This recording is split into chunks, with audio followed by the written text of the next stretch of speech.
Welcome to season 9 of the award-winning Retail Tea Break podcast. My name is Melissa Moore, the Retail Advisor. I'm a retail educator, trainer, and retail conference MC. Each week, as your host, I'll be joined by industry experts, retailers, and brands to dispel the myths, share their knowledge, and give you an insight into the retail industry. You can listen back to previous seasons on your favorite podcast platform. And while you're there, do me a favor, hit that follow button so that you get to listen first every week. You can watch us now over on YouTube and subscribe to the Retail Tea Break. You've no idea how useful that is to ensure that I can keep bringing you the content that you love. And remember, sharing is caring in the retail industry. Share an episode across any of your platforms with your network. And if you're on social media, tag me, Melissa Moore, and the Retail Tea Break podcast. So in the meantime, grab that cup of tea, sit back and enjoy season 9 of the Retail Tea Break podcast. Today, I'm thrilled to be joined by a global retail thought leader. Having graduated with an MBA from Northwestern's Kellogg School of Management, she began her career at Target, focusing on merchandising strategy. She's currently working with CI&T, a global AI and technology acceleration partner for companies such as Domino's, Johnson & Johnson, Nestle, and so many more. Previously, she'd been a senior advisor at Gartner, covering omnichannel, e-commerce, mobile commerce, and social commerce strategy. Today's guest is a retail futurist, a customer experience advocate whose methodology is rooted in cross-industry consumer insights and innovation. She's been featured on CNBC's EMEA Squawk Box and CNBC US YouTube. She's a Rethink Retail top retail expert and a member of the Retail Wire Brain Trust. Melissa Minkow, Global Director of Retail Strategy at CI&T. Welcome to the Retail Tea Break podcast. Thank you for having me. Thank you so much. Thrilled to have you here, but also a welcome to London, because I'm thrilled to see that you've moved to the right side of the pond. Exactly. I'm so happy to be here. I feel like my quality of life just went way up. Super happy to be able to walk everywhere, take public transit everywhere. It's wonderful. And let's hope the rain doesn't wash you away, but we won't talk about that. But look, before we dig into things, because you've got some incredible insights to share with us today, in the time that it takes to boil a kettle, which I am told is 2 minutes, even though I know some of you don't even boil a kettle in the US, tell us a little bit more about you, I suppose, and your background in the industry. Sure. So interestingly enough, I'd say what got me interested in consumer insights was the movie Amelie, actually, because it introduces you to the main characters through their likes and through their dislikes. And watching that was when I knew I'm obsessed with human nature and behaviors and quirkiness. And how could I turn that into a career? Basically became, my purpose and my question. So studied marketing in undergrad, got a master's degree in marketing as well, but ended up at Target after a few different both retail and focus group kind of internships and summer jobs. And I was there for 2 years doing merchandise strategy for Target Canada, learned a ton there, but really gravitated towards the insights side of it more than the buyer activation side of it. And that was how I ended up in market research, more focused, and was at a small market research firm for a while that was acquired by Gartner. Was at Gartner then for a while, covering consumer behaviors, but advising retailers on that. And yeah, now I'm with CI&T. They're on the digital side. It's an engineering and strategy company that is enabling our clients to use AI in the most strategic ways and also just build the really technical backends that support retailers. And you do it so well. As I've mentioned there, incredible big names, everyone from the biggest to some of the smallest as well. You are incredible at what you do. But actually, what I love is what you're bringing us today. Insights. You're very much driven by insights and you're sharing some of these kind of literally fresh off the page with us. You've just released a new consumer report. What are the surprises? Where are the surprising data points for you coming out of this? The biggest surprise was just how many consumers are actually using AI in their purchase journeys. We had a whopping 75% of consumers saying they're using AI tools in their path to purchase at least occasionally. And just really quickly, too, this is 1,040 US consumers. It's across all age ranges, races, genders. We try to make it as proportionately reflective of the US population as possible. So this is not just young consumers. This is almost 75% of just broad consumers across the US doing this. That was by far the most shocking to me because even though AI has been around on the retail side, it's not really been something that consumers are super aware of and have understood what it meant until only recently. So the fact that they're already intentionally incorporating it in their purchase journey is massive. Genuinely shocked by that. And I know obviously we've said this is a US report, but we can see that feeding into European consumer trends. We can see from the way people are shopping here, like we're coming into golden quarter. And as I said to you a while back, I'm so excited to see what are the stats looks like after this, because if this is what they're already doing when they're buying a pair of jeans, when they're looking for a new top, they're looking for a birthday present, what is it going to be like when they get into gifting, whether they know exactly what they want or they don't? And I think that's what I find fascinating by this report. You've gone into real detail here about a whole plethora of avenues that the consumer's looking at, but AI obviously the big talking point. Yeah, exactly. And we looked at social media behaviors as well, which you and I will chat about too. But I think to your point, especially in the context of holiday and gift giving, when consumers are going to be looking for the best deals, that's kind of what they're conditioned to be excited about when it comes to Black Friday and Boxing Day and Cyber Monday, all those different deals. That is what AI is primed to help them with is, enable that mission and allow them to put in very specific search criteria and get questions answered. So I will not be surprised to see numbers even higher in terms of frequency after the holiday season when they feel more comfortable and accustomed to using these tools because they're perfectly made for holiday shopping scenarios. Do you know what? We couldn't have sat here a year ago though and talked No. about the fact that our consumers would be using AI. Like I'm blown away that actually they're ready for this. They're already using it.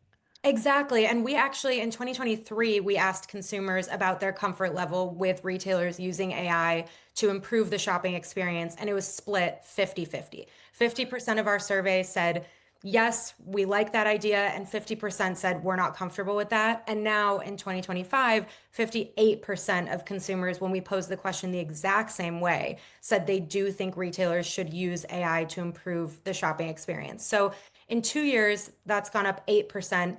Earlier this year, we did our annual connected retail survey, and we found that actually 80% of consumers saw some sort of use case for AI in terms of improving the shopping experience, and that only 20% were not comfortable with it at all when it came to improving the shopping experience. These numbers are climbing. And yeah, to your point, a year ago, we were not in the same spot we are now. So it's been fascinating to see that comfort level just evolve so quickly. And the other thing that I found really interesting was when we asked in this survey that you and I are discussing in particular, what consumers' biggest concern was in terms of why AI might lower the quality of the search experience. They were most concerned that AI would push them a certain agenda or towards certain items that really didn't suit their needs, but was biased for a certain reason, whether that's, the brand is paying extra to be shown higher in the results or whatever.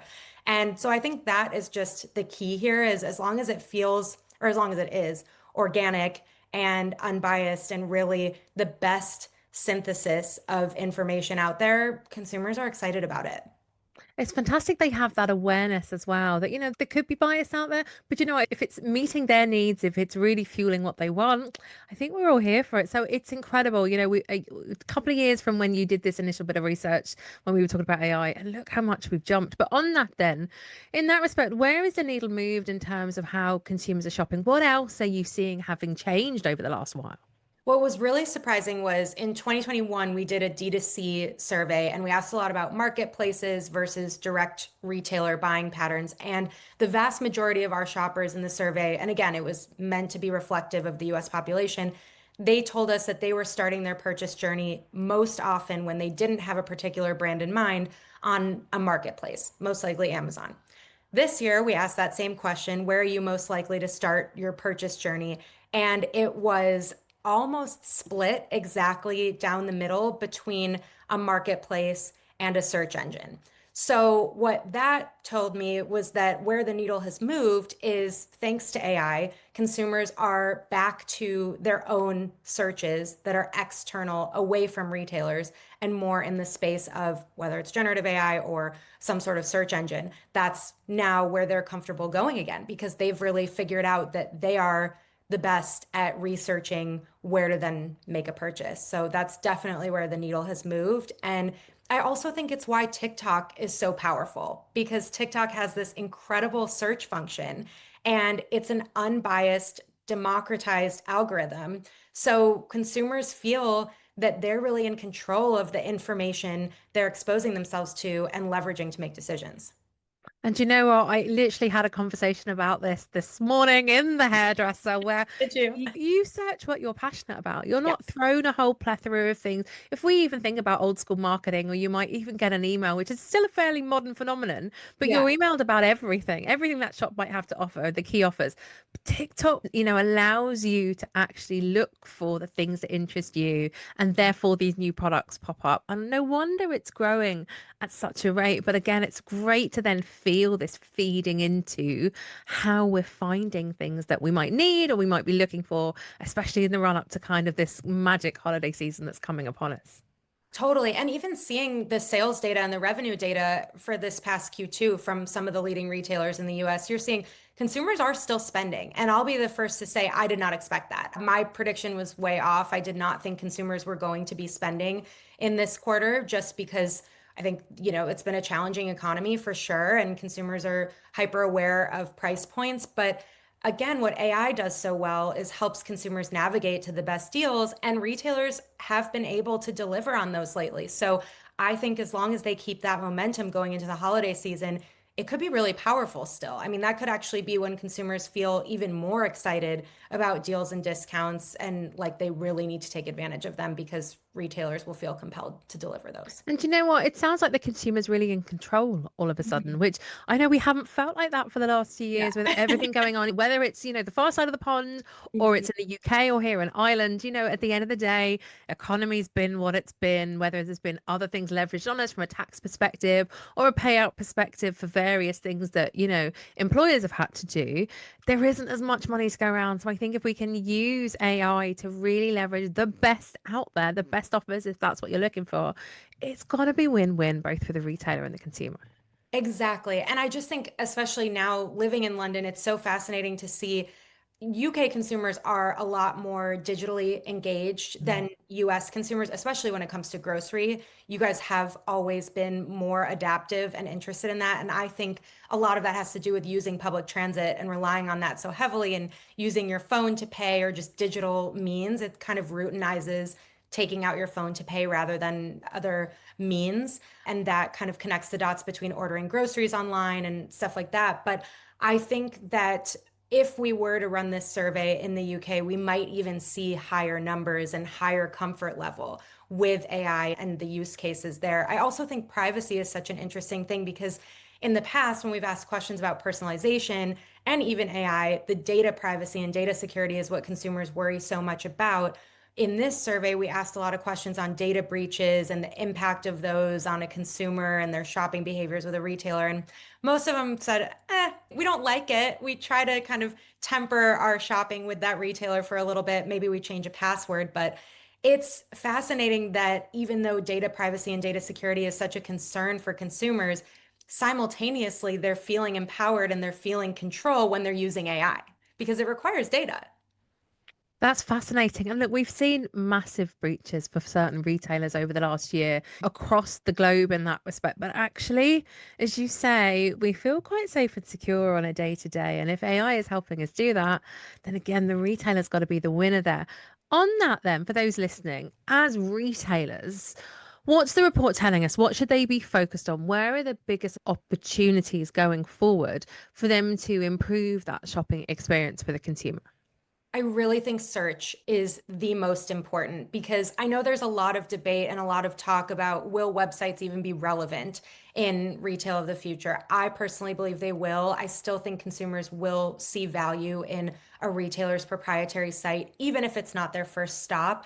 So that is what retailers are going to be competing with is the search capabilities of AI in a third party context. And if you're not up to speed there and you don't allow the consumer to find exactly what they're looking for in the way they can outside your space, then you're really no match for them and they'll be able to find what they're looking for elsewhere with a different brand who is. So it's the whole making sure that you're tagged correctly to pop up in generative AI searches, but it's also if agents are prowling the internet, are they able to speak to the agents that you're setting up or the consumer agents that they're setting up? Can they then look to your website and find it easily, or is your website blocking consumer agents? There's just so many aspects of this new frontier to keep in mind. But I think the biggest takeaway is just keep up. It really does matter. And you and I spoke a little bit about this before we started recording, was I was a big naysayer of the metaverse. I really didn't understand the value in it. And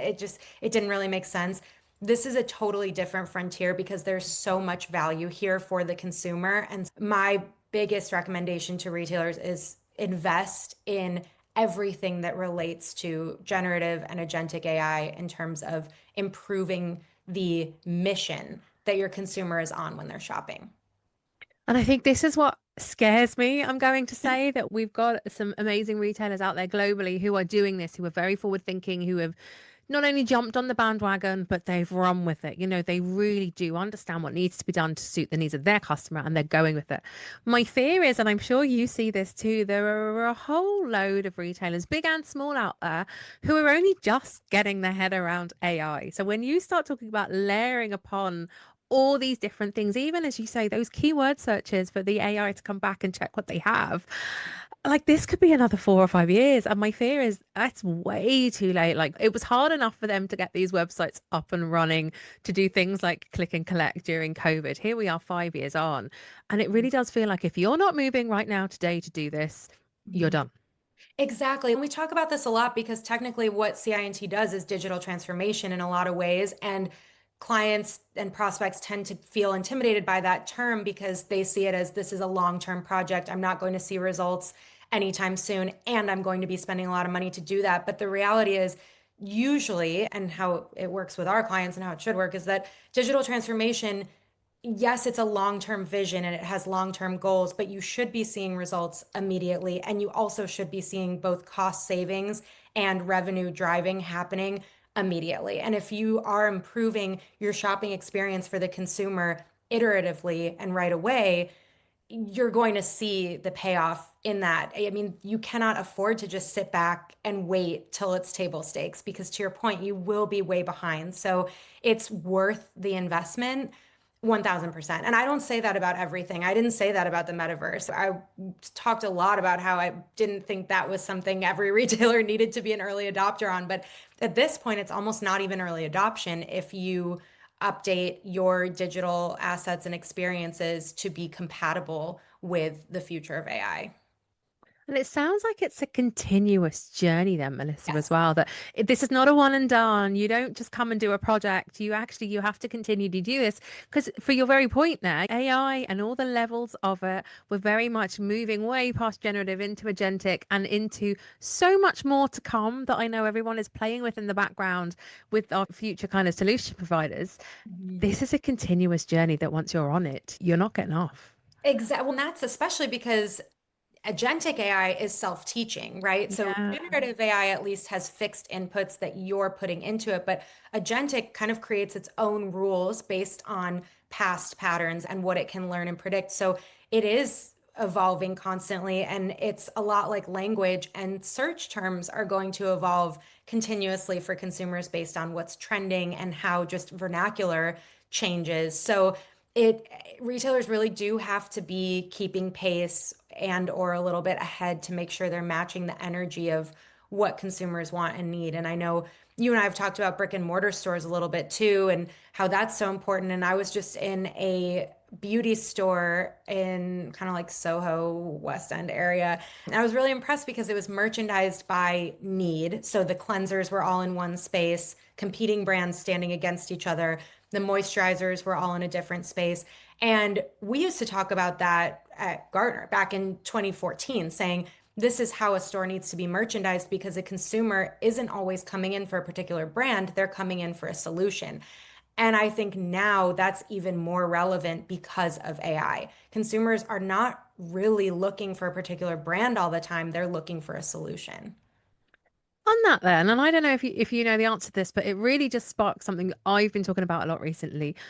Loyalty. Has loyalty gone out the window? Have you any insights to that? Or are we still loyal to the brands that we used to be loyal to?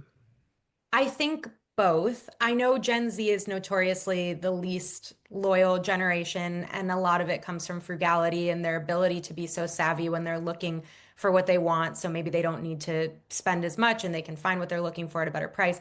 I do think a more price sensitive society, and we've just continually become more and more price sensitive over the last decade or so is going to inherently become less brand loyal. That's just what's going to happen because we're more reactive to deals and discounts.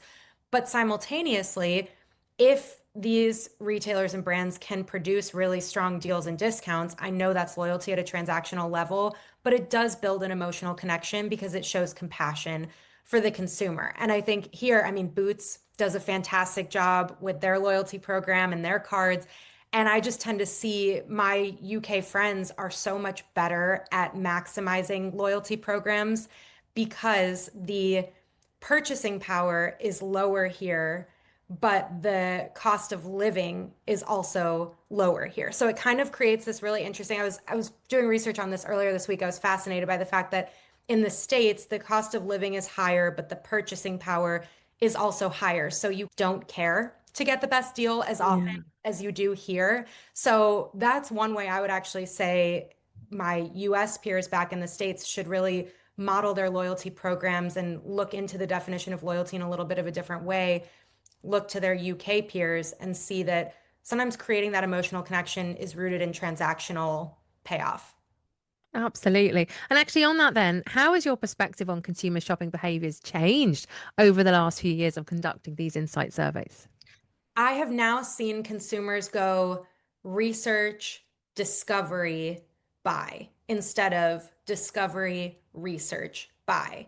Like they're on the hunt, they're doing some sort of deep dive, and then along the way, they'll discover brands and retailers, not the other way around. It used to be that there was organic discovery happening through social media and through family and friends, and then they do the research on the specific brand. But because we're going at shopping from a problem solving lens first, that's the biggest change I'd say that I've seen. And then also just the bifurcation of social media for shopping.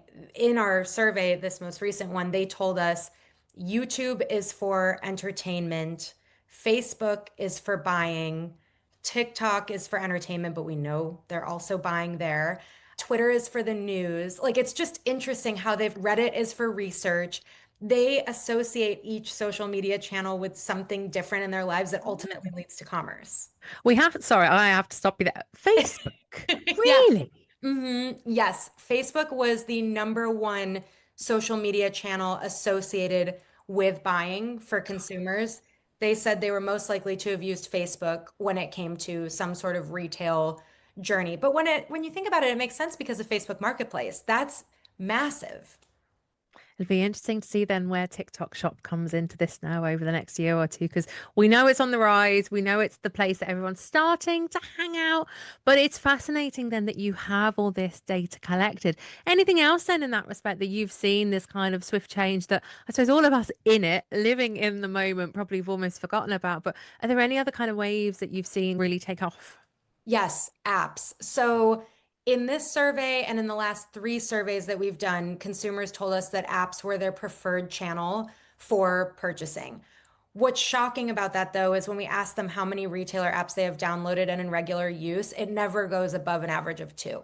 So we know, yeah.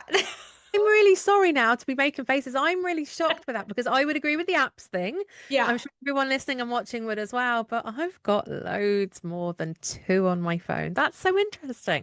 I know, I know. And so there, I call it the app gap. It's like cognitive dissonance because they know they prefer apps, but they're not typically downloading that many retailer ones. Interesting. I'm wondering then, and here's me just like now trying to pretend I know the answer. Are they jumping to kind of chat GPT on their phone? I'm wondering then, is that an app you've downloaded instead? Are you doing your search there? It'd be interesting to see then where the gap is if you want it and you don't have it, as to why. Exactly, exactly. And I think the different channels that are filling in that app are things like TikTok, ChatGPT, search engines. I do think the Amazon app is kind of filling that gap in a lot of ways. I think that's one app that they're just very happy to download because it covers so many categories for them. But yeah, that's another change though that is so important because many years ago I told retailers not to invest in apps. I said there was no point. Well, Melissa's just repeated that here. Fantastic. Well done, you. I was right at the time. At the time, I was correct. And now I tell our clients the exact opposite because I genuinely believe not only do you need to have an app, but you need to have a really strong app. And if it's strong enough, the consumer will download it and they'll use it regularly. And it needs to have those benefits and perks. Do you think there's a trust factor there then with apps? I'm already loyal to the brand. I know the brand. I understand what the brand stands for. Now I'll allow that onto my phone, for instance. Yes, and also a really interesting element of trust in a different light in our connected retail survey that we deployed just this past January. Trust came out in the open-ended responses in a different way, where they said a lot of times I download the retailer app and it's not what I thought it was going to be. So that's interesting too. It's surely a data privacy thing in some ways, but it's also what was the point? You told me I was going to get so many good deals and discounts and exclusive merch and this and that, and I don't see any of that. Oh, that's damaging to the brand, isn't it? Anything else then you think from a consumer shopping behavior then that is changed or is up and coming, or where are we sitting right now? Yeah, I think the biggest things are that AI usage and switching back to search engines away from marketplaces, the app gap for sure, and then also social commerce. I think those are the biggest things. But I do really want to ground all of this digital talk in some reality as well, which is that for every single category, when we ask them where they preferred to begin their shopping journey and we offered them brick and mortar as an option as well, that was the most common response first. Not by a long shot, but it was the most common response. So it just shows you that digital still has a lot of room to grow. There's a lot of opportunity there. And that's also why retailers really need to invest there because there's money being left on the table because consumers want those experiences and they're not getting them. But at the same time, they are still going into physical stores. And I would be remiss if I didn't mention that. And that's really great to hear as well, as opposed to someone that spends most of her time teaching your people, from a bricks and mortar space. It's lovely to hear that actually the consumer is still valuing the Yes. offering on the ground. But again, it's got to be that harmonious offer that, as you said, matches the app, matches the values, matches the different, shopping places or channels that we're seeing them on. It should be, and I hate to use the word seamless, but they Right. should all be same, at the Yeah. end of the day. But look, last question, because we could definitely chat all day, and I'm fascinated and delighted that you've brought all this research to us today. What's coming up next for you, for the team, as we head into Golden Quarter, kind of land now? Yeah. It's going to come at us quick and fast.